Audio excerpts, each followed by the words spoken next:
Salut à vous les programmeurs, j'espère que vous allez bien.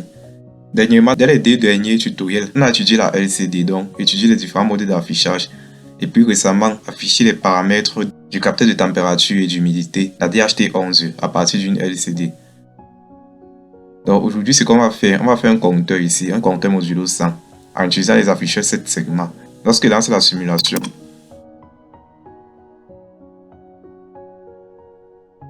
ça va compter de cette manière. Donc une fois à 9, ceci passe à 0 et ça recommence. Donc ça va compter jusqu'à 99 et reprendre à 0. Patientons un peu.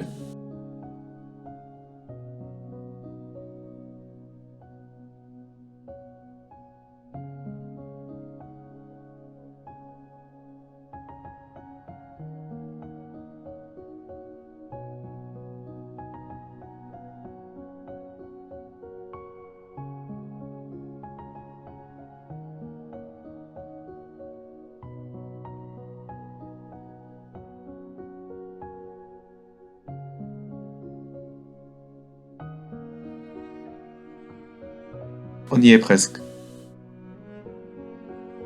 Voilà, vous voyez, ça recommence effectivement à 0.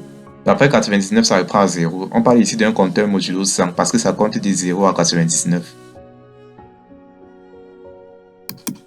Vous allez voir que ce code n'est pas évident. Dans ce code, on va utiliser les fonctions d'Arduino. Donc, pour ceux qui ne savent pas utiliser les fonctions d'Arduino, c'est l'occasion de rêver de voir entièrement ce tutoriel. On va utiliser l'instruction switch case avec une variable pardon qui peut prendre plusieurs valeurs. Ce qu'on va faire ici maintenant, on va refaire le câblage. Dans le terminal mode, il y a un moyen d'utiliser les labels, donc c'est-à-dire de connecter deux points sans les lier physiquement. Vous devez supprimer ici et reconnecter de la même manière. Je supprime aussi ici. Voilà, j'ai relié les cathodes communes à la masse. Je sais les afficher à cathodes communes. Maintenant, comme je disais, on va les lier de manière ordonnée, donc sans que ça ne se voit physiquement. On va aller dans Terminal Mode. Au niveau du Terminal Mode, on prend ici Default.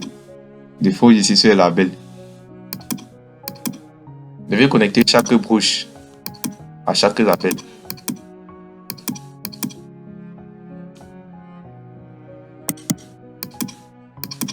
Je fais pareillement pour ceux-ci. Je vais commencer à la broche numéro 2, telle que c'était connecté d'abord.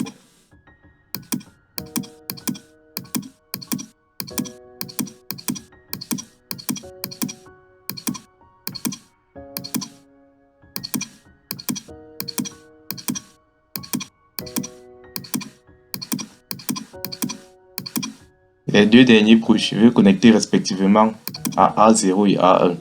Celui-ci va aller au niveau du A0. Enfin, le dernier part à A1. Maintenant, je vais nommer chacun. À ce niveau-ci là. Celui-ci là, c'est l'afficheur pour les unités.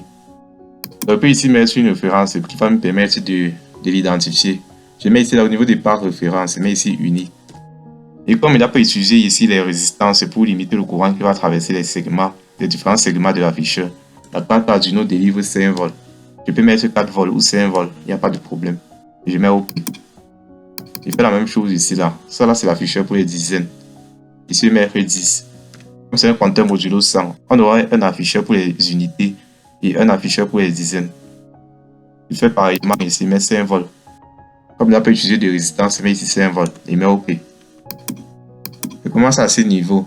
Et il faut savoir que les segments ici là, c'est petit a, ici on a petit a, ici on a petit b, petit c, petit d, petit e, petit f et petit g. On a de la lettre a à la lettre g. Et chaque lettre représente un segment de l'afficheur. Ici je vais mettre petit a.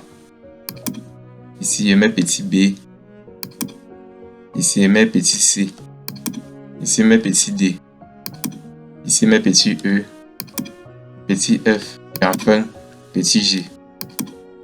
Maintenant au niveau de l'afficheur maintenant pour les dizaines.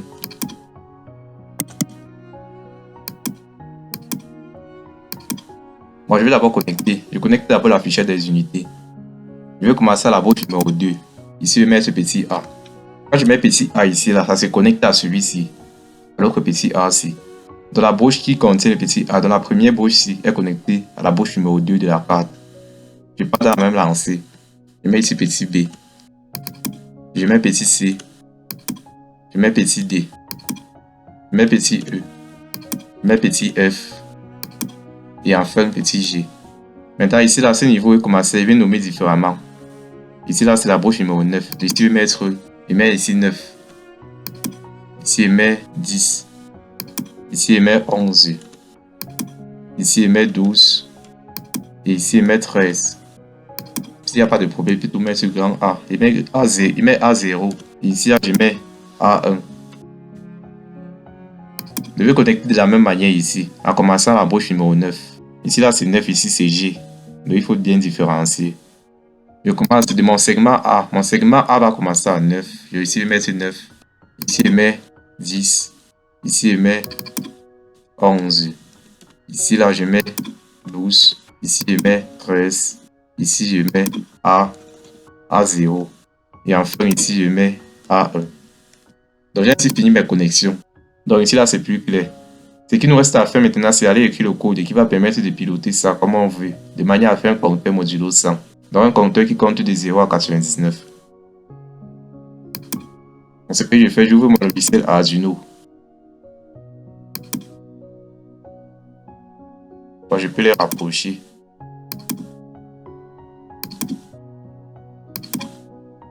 Voilà, histoire pour nous ici de voir les différentes connexions. Il passe sur nouveau.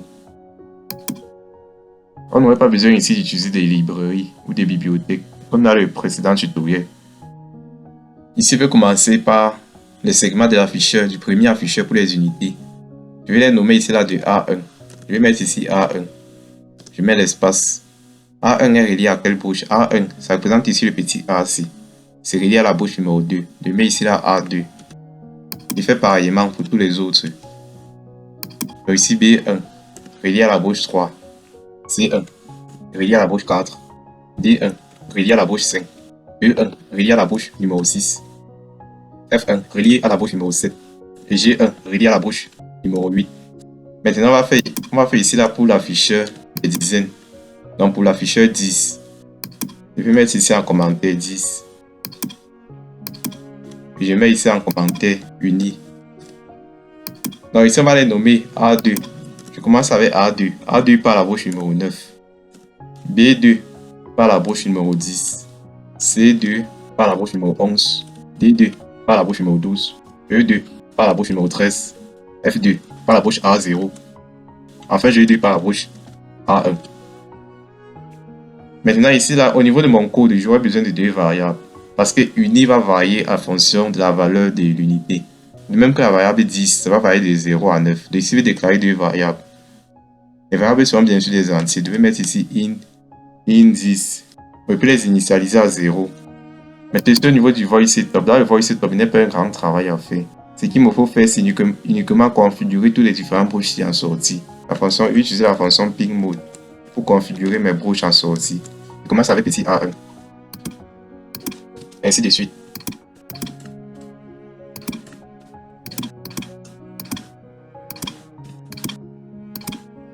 Je fais ici là de me faire petit A2 jusqu'à petit G2. Moi je mets ici là E2. Je mets F2, G2. J'ai ainsi fini ma configuration dans le void setup. Ce que je vais faire ici là, je vais écrire deux fonctions. Dans la première fonction ici là, ça serait pour l'affichage de 10 et la deuxième fonction, ça serait pour l'affichage de uni. Donc pour déclarer les fonctions dans Arduino, on utilise ici la void. Je mets void ici là. Je mets le nom de la fonction. Et puis mettre ici là affiche 10. Pour l'affichage de 10, de l'afficheur 10. À l'intérieur, je mets ici les parenthèses. Donc la fonction n'a pas de paramètres. J'ouvre maintenant les codes. Maintenant dans la fonction afficher 10 ici là, je vais afficher 10 en commençant par 0 jusqu'à 9. Et lorsque ça arrive à 10, ça doit automatiquement reprendre à 0. Comment est-ce que je vais faire? Ce que je fais ici là, je vais utiliser ici là un switch case. Je mets ici là switch. Et je mets entre parenthèses, c'est même ma variable. Ma variable ici là, ça serait 10. J'ai déclaré à ce niveau une variable 10. Si ça affiche 0, la variable 10 doit être égale à 0. Si ça affiche 1, la variable 10 doit être égale à 1. Ainsi de suite jusqu'à 9. Donc ce que je vais faire ici, je vais mettre ici la switch 10. Donc pour dire ici là que la façon de la variable de 10, je vais commencer dans le cas où 10 égale à 0. Je mets ici la case 0. Je mets 2 points. Si 10 égale à 0, on doit afficher 0 sur l'afficheur 10. Donc je vais donc afficher 0 sur l'afficheur 10. Je vais mettre ici la digital white A2 pour l'affichage de 0. Tous les segments sont allumés, excepté le segment G. Donc je vais allumer tous les segments de l'afficheur 10, excepté le segment G. Je vais mettre toutes les bouches à l'état haut, excepté la bouche G2. Passer au niveau du voie C2 à l'état haut. Donc F2. Ici là G2, G2 sera à l'état bas. Ici à ce niveau, je vais mettre là-haut. Je vais mettre là-haut. Une fois maintenant que j'ai fini d'afficher ceci, je vais incrémenter 10 pour que 10 passe à 1. Lorsque ça finit d'afficher, le cas où 10 égale à 0. Je mets casse 0, ça veut dire ici là que 10 égale à 0. Quand 10 égale à 0, on affiche donc 0 sur l'afficheur 10. Et on incrémente 10. Après avoir incrémenté 10, on met ici une temporisation. Donc pour que ça ne soit pas trop lent, je vais mettre ici 100 pour 100 millisecondes. Donc je copie. Je vais gérer maintenant le cas où 10 égale à 1. Quand 10 égale à 1, je dois afficher 1. Pour afficher 1, uniquement les segments A et B doivent être à l'état haut. Les autres segments doivent être à l'état bas. Donc je mets ici le haut. J'ai incrémenté 10 et c'est fini, comme d'habitude. À l'intérieur maintenant de cette fonction, on a switch. Switch ici là 10. C'est en quelque sorte un commutateur qui attribue un certain nombre d'instructions ou bien qui effectue un certain nombre d'instructions en fonction de la valeur de 10. Donc quand 10 égale à 0, c'est-à-dire K0, voici la liste d'instructions qui est effectuée. Quand 10 égale à 1, c'est-à-dire case 1, voici la liste d'instructions qui est effectuée. On va maintenant prendre le cas où 10 égale à 2, c'est-à-dire ici la case 2. Maintenant, pour afficher 2, qu'est-ce qu'il faut faire? Pour afficher 2, tous les segments doivent être à l'état haut, excepté C et F. Donc, excepté C et F qui sont à l'état bas, le reste doit être à l'état haut. Maintenant, au niveau de l'affichage de la valeur 3, je vais mettre ici case 3. Pour afficher 3 maintenant, tous les segments sont à l'état haut, excepté E et F. Donc, E et F, il laisse à l'état bas. Je dois pas afficher 4. Je mets case et je mets 4, c'est-à-dire 4. Pour afficher 4, A est à l'état bas. B est à l'état bas. C est à l'état haut. E est à l'état bas. F est à l'état haut. Et G est à l'état haut. Maintenant, pour afficher 5, je mets ici case et je mets 5. Je mets case et je mets 5. Pour afficher 5 maintenant, B est à l'état bas. C est à l'état haut. D est à l'état haut. E est à l'état bas. F est à l'état haut. Et G est à l'état haut. Maintenant, pour afficher 6, je mets ici case et je mets 6. Tous sont à l'état haut, excepté B.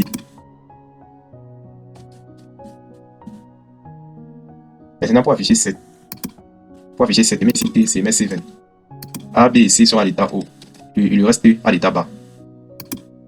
Maintenant, pour afficher 8, il faut faire copier ceci. Pour afficher 8, je mets case et je mets 8. Donc, je mets 8. Tous les segments sont à l'état haut. Donc, de A2 à G2, tous sont à l'état haut. Maintenant, pour afficher 9, tous sont à l'état haut, excepté E. Donc, je mets B2 à l'état haut. Donc, j'ai ainsi fini ma fonction. Ma fonction affichée, void. Donc, void ici, c'est la variable. Void ici, là, c'est le type. Donc, la fonction affichée 10, c'est le nom de ma fonction. Je vais utiliser dans mon void loop. Maintenant, ici, je vais encore utiliser une autre fonction. Je vais utiliser une autre fonction que je vais nommer ici, là. Afficher. Bon, je peux nommer ici, là, affiche. Affiche uni. Donc, pour l'affichage de uni.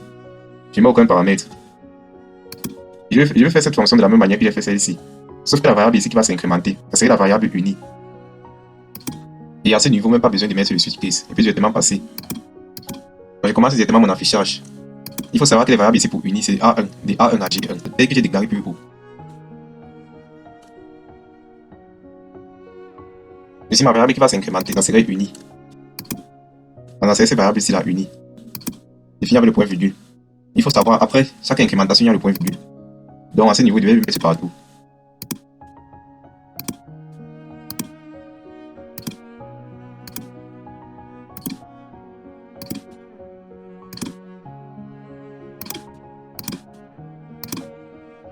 C'est pour afficher 0. Maintenant, je vais afficher 1. Pour afficher 1, excepté B et C. Excepté les segments B et C qui sont à l'état haut. Le reste sont à l'état bas. Le cas où j'ai affiché 1. Je le copie et je le colle à ce niveau. Mais bien sûr, je dois changer 10 à uni. Je change 10 à uni. Et je change également celui-ci là. Je change de A. Voilà. Donc, je peux faire pareillement. Je peux aller copier je vais afficher 2, de copier à ce niveau-ci. Je copie jusqu'à jusqu'à l'affichage de la variable 9. Et bien sûr, il va enlever les keys, étant donné qu'ici n'est pas utilisé switch, n'est pas utilisé la commande switch. Donc à ce niveau, j'affiche 0. À ce niveau-ci, j'affiche 1. À ce niveau-ci, maintenant, j'affiche 2. J'enlève keys à ce niveau. Je remplace bien sûr les deux ici par 1. Tel que j'ai fait tel que j'ai déclaré plus haut. Et fait pareillement là. À ce niveau, j'enlève keys. Je remplace celui-ci là. J'enlève keys. Et je remplace. J'enlève keys. Et je remplace. Donc à ce niveau, j'affiche 5. Je suis en train d'afficher le chiffre 5. À ce niveau, maintenant, j'affiche le chiffre 6. J'affiche ça sur l'afficheur uni. Tel que c'est dans Proteus. J'affiche aussi le chiffre 7. Ici au niveau de l'affichage du chiffre 8. On est ici maintenant au niveau de l'affichage du chiffre 9. Comme je n'utilise pas de switch case, j'affiche directement. Voilà, j'ai ainsi fini de ma fonction. Donc ceci c'est dans la fonction affiche unique. Maintenant, ce qu'il faut remarquer ici là, c'est que chaque fois qu'on arrive à 9, donc on doit afficher de manière à ce que ceci là commence à 0. Ceci là compte maintenant jusqu'à arriver à 9. Ceci là passe à 1. Ceci recommence à 0. À chaque fois qu'on incrémente, au niveau de mon voile, je vais essayer de gérer ça. Je vais essayer de gérer cet automatisme. Donc je vais dire ici là, si 10, si ma variable 10. Donc si ma variable 10 est inférieure à 10, qu'est-ce que je fais? À ce niveau, il va appeler ma fonction afficher 10. Je vais mettre ici là. Ici, dans la fonction for loop, en quelque sorte ici notre programme principal. Ici là, c'est une fonction locale. Ce que je vais mettre ici là, si 10 est inférieur à 0, j'affiche 10. Affiche 10, ça veut dire ici là que l'afficheur 10 affiche un chiffre. Et qu'à l'intérieur aussi, j'ai par exemple ma variable unie qui représente bien sûr le chiffre affiché par l'afficheur uni. J'ai ma variable unie qui est supérieure ou égale à 10. Bon, supérieur c'est un peu exagéré puisque uni ne doit jamais être supérieur à 10. Lorsque uni supérieur ou égal à 10, je dois ici là faire en sorte que uni revienne à 0. Pour que uni revienne à 0, je vais mettre uni par la valeur uni moins 10. Et une fois que uni est arrivé à 10 et que ça doit retourner à 0, je dois incrémenter 10, l'afficheur 10 ici. Donc 10 doit prendre la valeur. Je peux mettre tout simplement 10 plus plus. Je mets le point virgule. Maintenant, pour laisser le temps, par exemple, à la carte de lire ces paramètres ici, que uni est rentré à 0 et que 10 est incrémenté, je vais laisser un petit délai. Je peux mettre ici un délai de 5 millisecondes. Après ça, bien sûr, je peux continuer d'afficher 10. Mais maintenant, tel que je fais maintenant et que je vois, je me constate que chaque fois que j'affiche 10, il faut aussi que j'affiche uni. Parce que 10 ne doit pas s'afficher à part et uni à part. Il faut que, à l'intérieur de l'affichage des 10, chaque fois que 10 par exemple passe à 0, uni doit être en train de compter en permanence. Quand ça passe à 1, uni doit être également en train de compter jusqu'à arriver à 9. Ceci passe à 2, ça compte jusqu'à arriver à 9. Ceci passe à 3, et ainsi de suite. Donc ici, je vais en quelque sorte appeler la fonction. Comme j'ai deux fonctions, j'ai la fonction afficher 10 pour l'affichage de 10. J'ai la fonction afficher uni pour l'affichage de uni. Dans l'intérieur de la fonction afficher 10, affiche 10, je dois imbriquer ma fonction affiche uni. Pour que chaque fois que 10 doit s'incrémenter, uni doit être en train de compter de 0 à 9 pour que 10 s'incrémente et ainsi de suite. Ce que je vais faire tout simplement, je vais venir ici la prendre, je vais venir ici copier le nom de ma fonction qui est affiche uni. Donc chaque fois que j'affiche dans 10, je dois être en train d'afficher uni. Chaque fois que j'affiche dans 10, je dois être en train d'afficher uni. Et bien sûr, je ne dois pas afficher uni une fois, je vais afficher en comptant. Justement pour ça que je n'ai pas utilisé le switch case au niveau de la fonction afficher uni. Parce que je veux que ça s'affiche et ça continue de s'afficher. Je veux que ça compte en quelque sorte, ça compte indéfiniment. C'est pour ça que je n'ai pas utilisé le switch case. Donc lorsque ça compte ici, ça fait un délai de 100 millisecondes, ça continue de compter et ainsi de suite. Point virgule. Lorsqu'on appelle une fonction, on met le nom de la fonction et on met le point virgule. Dans ce que je vais faire pareillement partout. Je vais appeler cette fonction-là chaque fois que je dois tester la valeur de 10. Pour que ça compte et ça incrémente 10 en fonction de certaines conditions. Je fais là aussi. Je vais copier ça, je peux coller ça partout.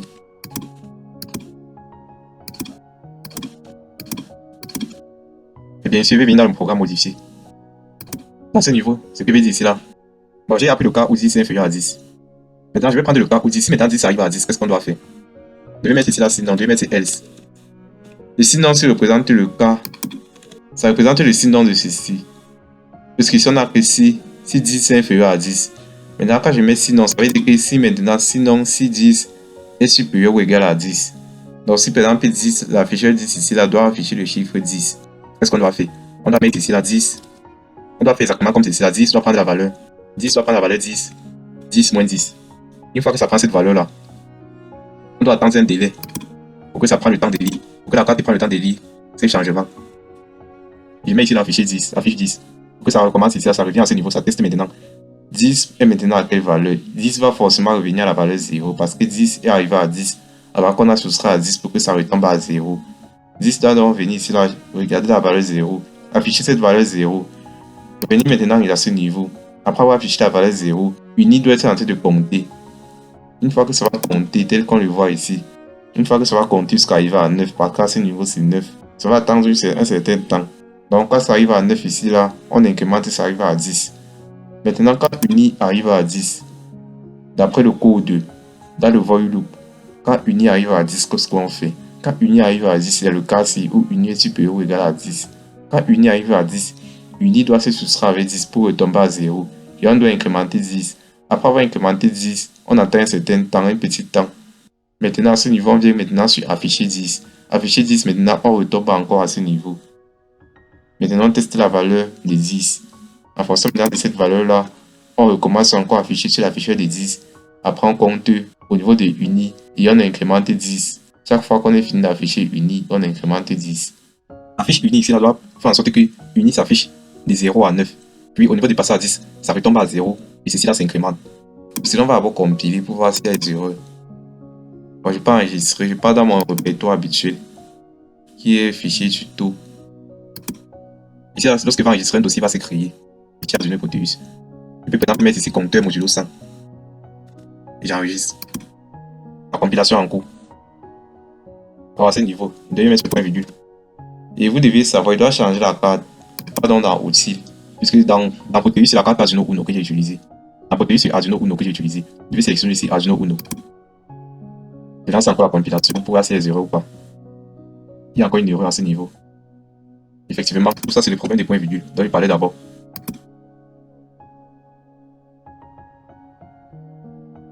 La compilation est ainsi terminée, j'exporte les binaires compilés. Je viens au niveau de Proteus. J'ouvre le fichier. Je vais aller dans mon répertoire où j'ai enregistré. Au niveau du bureau. Dans fichier tuto. Fichier Arduino Proteus. Voilà, j'ouvre le dossier. Je prends le fichier .x. Je l'ouvre. Je mets OK. Je lance la simulation. Donc à ce niveau, je vais changer. À ce niveau, je peux mettre 4 volts. Étant donné que la carte Arduino envoie 5 volts, et l'afficheur est réglé sur une tension nominale de 5 volts. Donc c'est mieux de mettre ici la carte 4 volts. Je lance encore la simulation.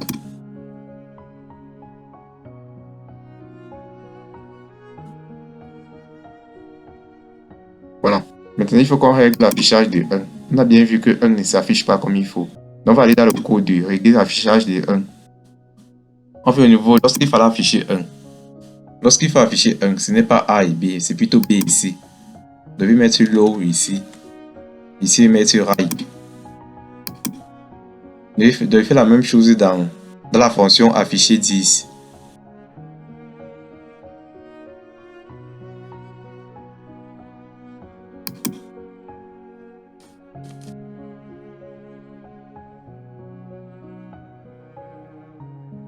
J'exporte les binaires compilés.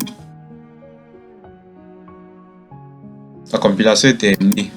Je viens donc ici, j'ouvre le fichier .x.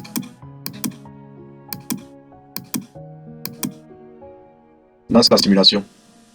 Voilà, 1 s'affiche maintenant normalement.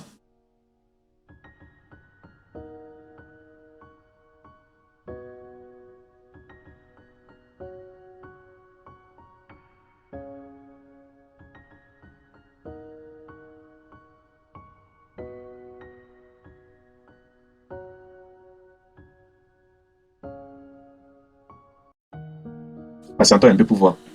Et comme j'ai dit, le retard de passage entre 9 et 0 est dû tout simplement au delay de 5 millisecondes que j'ai mis dans le code. On y est presque. Alors ça recommence directement à 1. On va aller voir dans le code comment pallier à ce problème pour que ça recommence à 0, 0.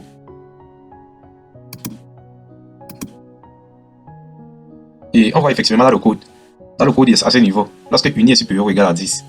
Maintenant, lorsque 10 est supérieur ou égal à 0, j'ai mis 10 ici pour avoir 10 moins 10. Normalement, ça doit retourner à 0. Mais ce qu'il faut savoir, c'est quand 10 est supérieur ou égal à 0, c'est dans le cas où on est à 9. Et uni également doit passer également de 9 à 0 parce que uni serait également à 9. Comme uni à 9, donc, ce que j'ai dit, c'est que je vais incrémenter 10. Maintenant, à ce niveau, quand j'ai incrémenté 10, je mets 10, on prend la valeur 10 moins 10. Quand celui-ci passe à 0, le fait d'incrémenter 10 fait que ça revient à 1. Donc, je dois plutôt mettre 10 par la valeur 10 moins 11. Donc, 10 par la valeur 10 moins 11. Je relance et j'exporte les binaires compilés. Compilation terminée. Je lance la simulation. On a bien rectifié le code. Après 99, ça doit retomber à 00 et reprendre. Patientons un peu.